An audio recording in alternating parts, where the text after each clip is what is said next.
Welcome back, dear viewers, and we are still hosting our dear guest, Mr. Yasser Tantawy, international relations expert. So, Mr. Yasser, as I've just watched that there is an escalation in the Lebanese territories, what caused the breakdown in the ceasefire, and why has it been extended again?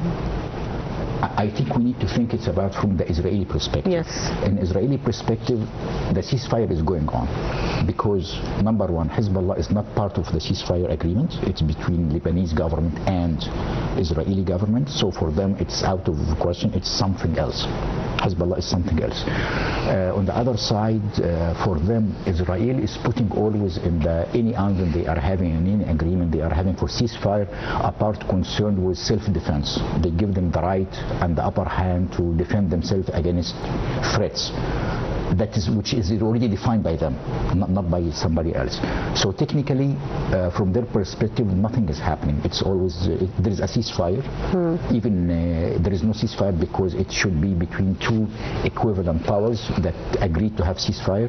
But unfortunately, they are abusing that, and that's why we don't hear anything from the international committee concerning any condemnation of the situation. Actually, because everybody understands there is no ceasefire, and Israel will continue on doing what they like. It is just like for the political ego and image that they have something called ceasefire. It doesn't define the ceasefire in their own, it's from the correct terms, but they are always having their own terms of ceasefire, which is Hezbollah is not part, so they are destructing Hezbollah. Number two, they have the right to defend themselves against claimed issues that doesn't exist even. Maybe somebody is thinking to plan for something that could happen in 1 year. They need to defend back. So this is a very offensive approach, but it is a tradition by Israeli. When did we hear that Israeli honored their agreement? Even in Gaza agreement with Trump, which is sponsored by Trump, it didn't happen. It didn't happen anywhere in the last few years. It is always the same. So nothing happened from that time. And what role is Iran playing in Lebanon through non-diplomatic channels? Iran, we cannot say it's suspending actions, but Iran is limiting actions until they have a clear idea of what to be done in massive approach.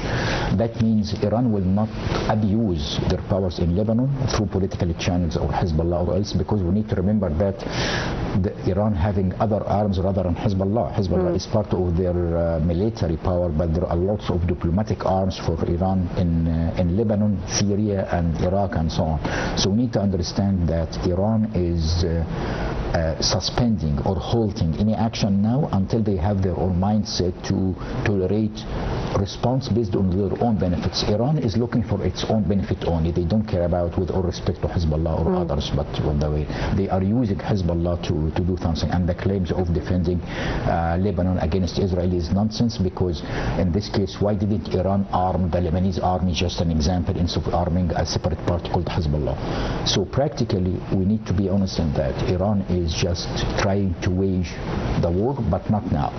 But they are trying to plan something of their own benefit only, and mostly it will be mobilized through certain time during Eid al-Adha and later on through unifying their powers for Shia approach in the region, which means Iraq, Syria, Lebanon and so on. And I think there will be lots of devastating action that could happen later on based on that. And how is Hezbollah's military activity affecting the stability of southern Lebanon?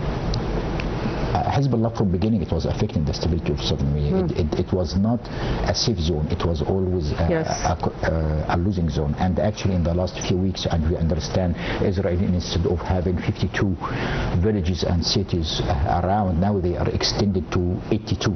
And the occupied territory that exceed already Al-Litani River extended to the Syrian borders, and actually Israeli forces is overseeing Damascus now. So technically it extended you can say Israeli influence inside Lebanon, and in Israeli culture, once they do that, they are not coming back. So this area will not be back to Lebanon. It will be like a green zone, or they call it orange zone, under the Israeli control.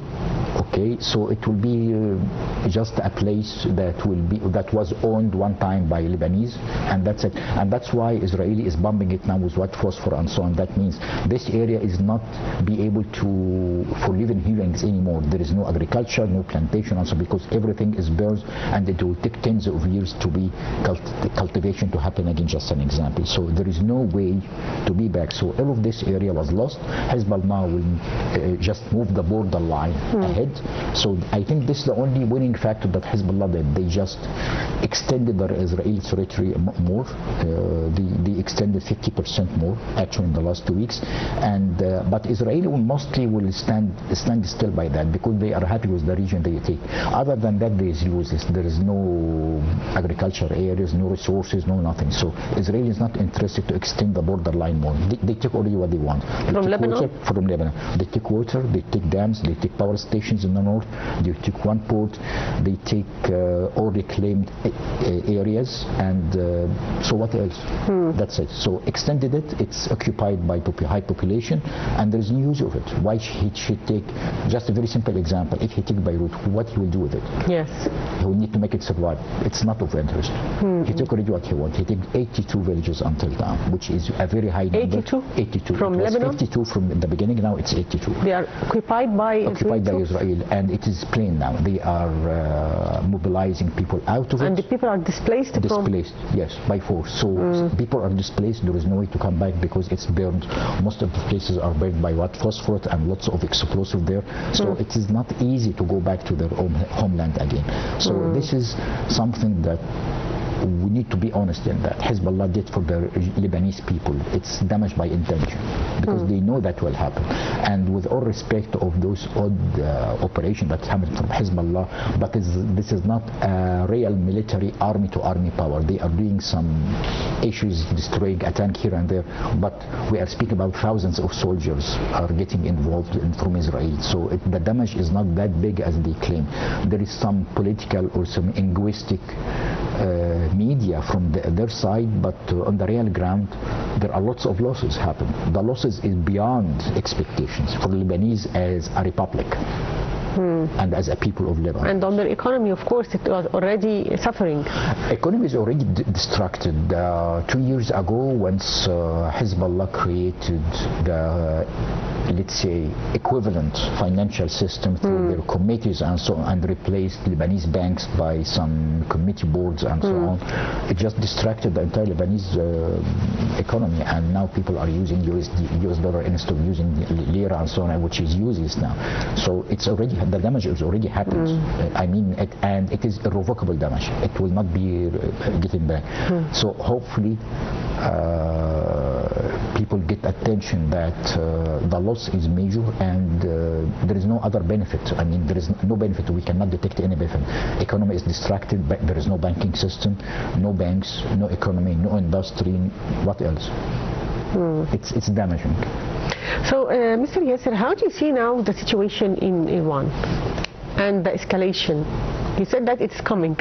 Yeah, it's Maybe coming. not. It's the season because they need to finish everything in June to finish the whole operation. The wrap of the operation. The wrap of the operation. Wrap of the operation to get some winning points from each party.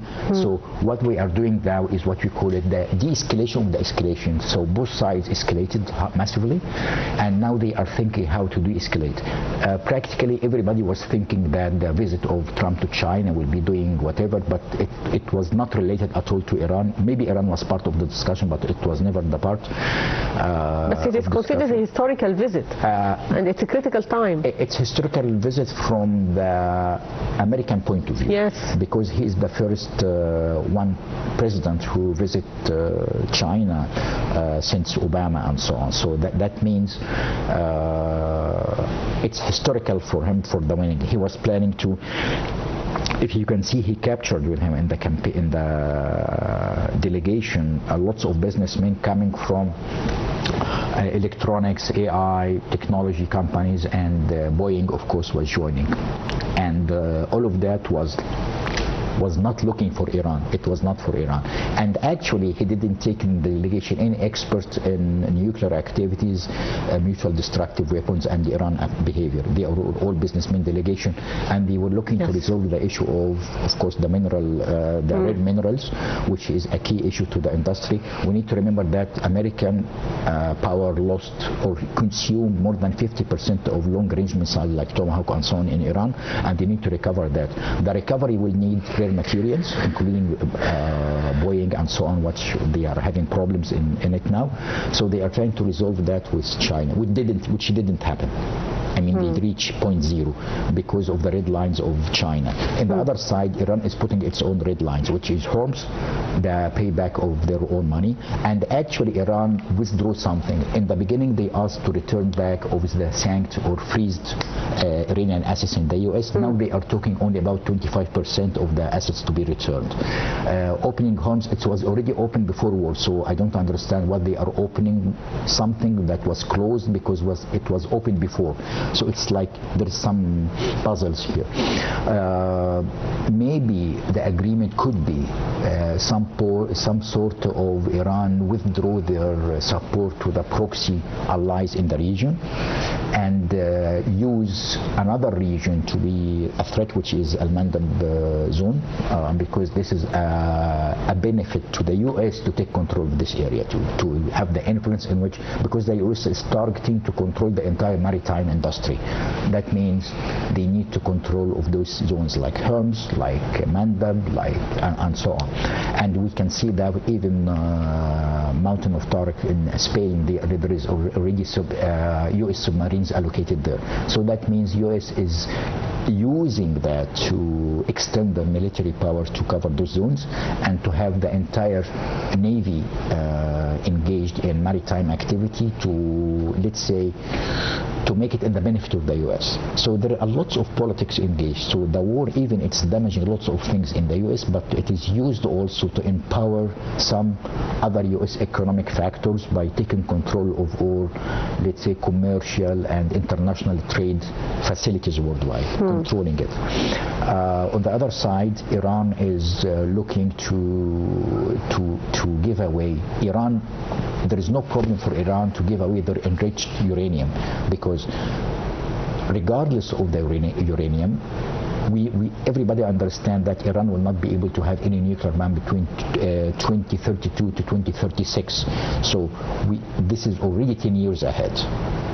Okay, and Iran cannot do lots of things, because if even they have the nuclear power, but they need two things. They need the technology to mobilize that bomb, let's say, and they need the resources to build up the facilities that will need it for such weapons.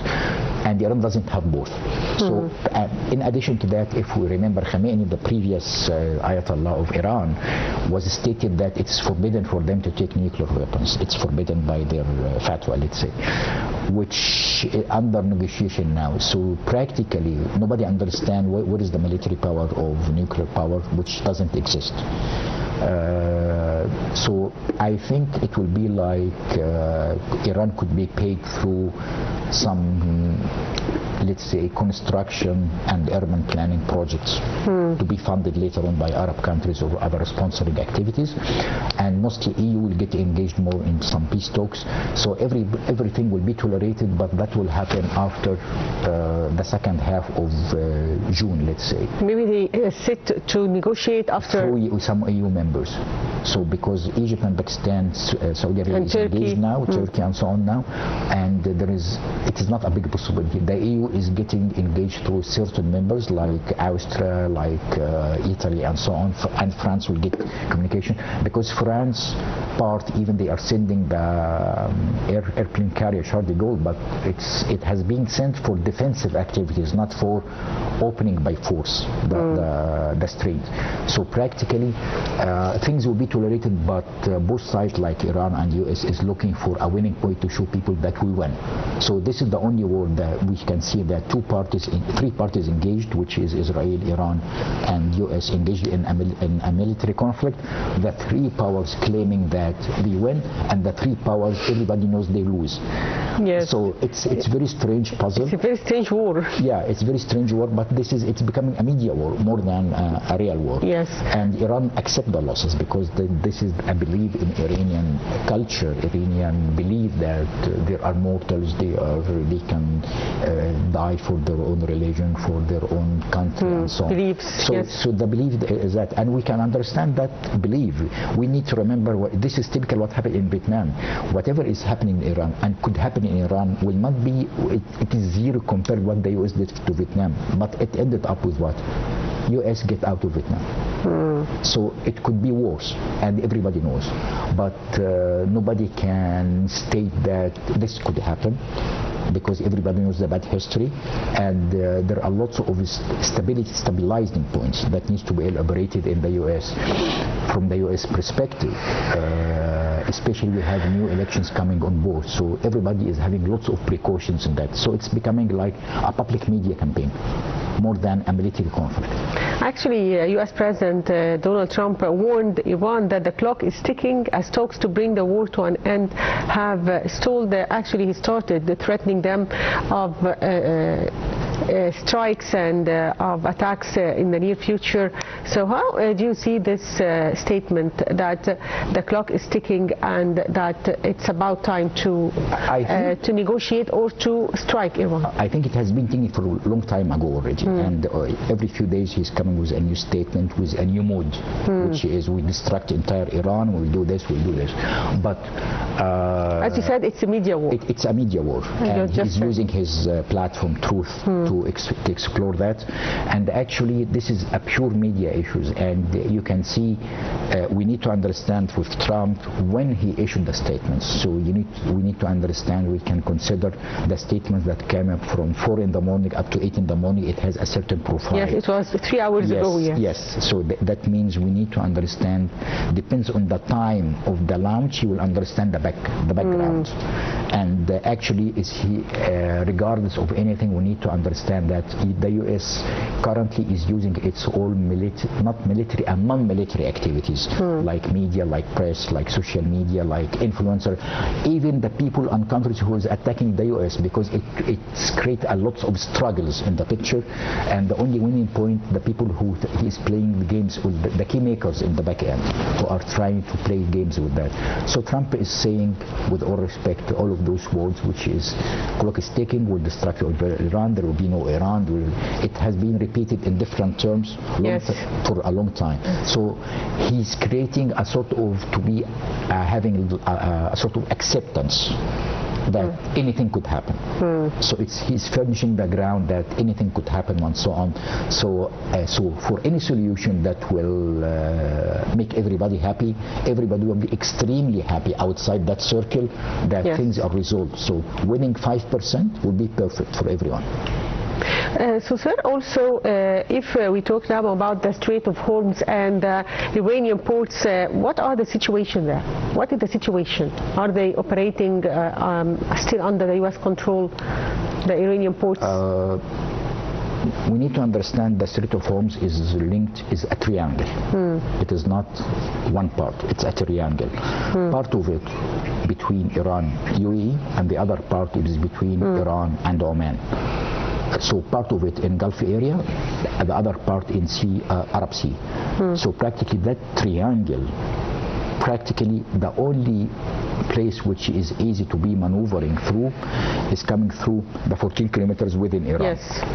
While the rocks and so on, which has happened, the claim that 2 U.S. oil tankers moved through safely outside Arab Sea didn't happen because it was stuck in the mud and rocks and so on 2 weeks ago. So there are lots of conflicts that happening, but we understand that practically that Iran accepted Chinese tankers to move through without any problem, and the other tankers from other countries, but they are limiting access to any U.S. or Israeli related companies or connection or destinations, forum or two, to access the ports. So, and by intention, there is no realistic, regardless of any safety, you cannot guarantee safety 100%, because the point is not the tanker, the point of insurance will not cover. Yes. So the problem is insurance is not covering that such high risk for everyone. Insurance will never be able to cover hundreds and thousands of tankers, ships, and so on. Okay, yes. So practically, no, it's devastating. Some are getting out, which is having political reasons of why, but the other are stuck. But everybody is saying it's open, but it's not open. So we have two issues. It's open, but in the same time, it's not open. It depends on who's saying that. Yes, I'd like to thank you, Sir Yasser Tantawy, international relations expert. Thank you, sir, for being with us. And now, viewers, will move to the Grand Egyptian Museum, as it has drawn international acclaim, as the Times called it a new world wonder, while the museum prepares to host diplomatic and public events for International Museums Day on May 18th. Here is the full story.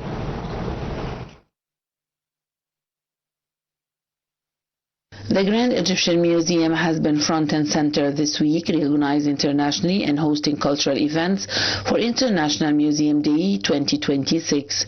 British newspaper The Times has described the museum as a new world wonder and dubbed it fourth pyramid of the Giza Plateau.